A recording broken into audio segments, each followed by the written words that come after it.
Pour votre opération, vous aurez une anesthésie générale ou régionale ou un mélange des deux selon votre cas et votre choix. Si vous avez une anesthésie générale, cela veut dire que vous serez complètement endormi. Durant l'opération, vous n'aurez pas conscience de ce qui se passe et vous ne sentirez aucune douleur. Nous nous occuperons de tout.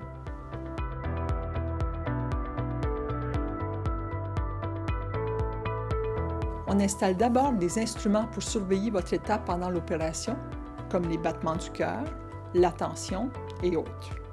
Ensuite, on installe un petit tube qu'on appelle un cathéter dans une veine de votre bras. On vous fait respirer de l'oxygène, puis on injecte dans le cathéter les médicaments pour vous endormir.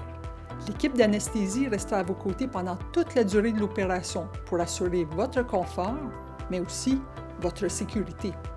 Lorsque l'opération est terminée, on vous réveille dans la salle d'opération, puis on vous amène en salle de réveil.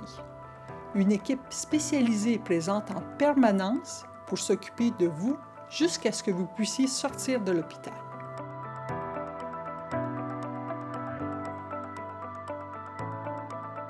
L'anesthésie générale peut causer certains effets secondaires après l'opération.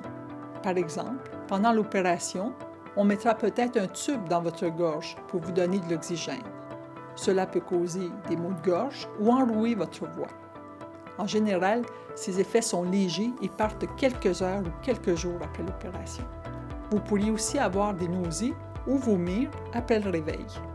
Sachez qu'il existe des médicaments pour vous soulager. Vous pourriez également avoir mal à la tête, vous sentir fatigué et un peu confus. Ce sont des effets secondaires normaux et n'hésitez pas à en parler à votre équipe de soins. Enfin, selon le type d'opération, la douleur est souvent plus difficile à contrôler après une anesthésie générale. Soyez toutefois rassurés, ce type d'anesthésie est très sécuritaire.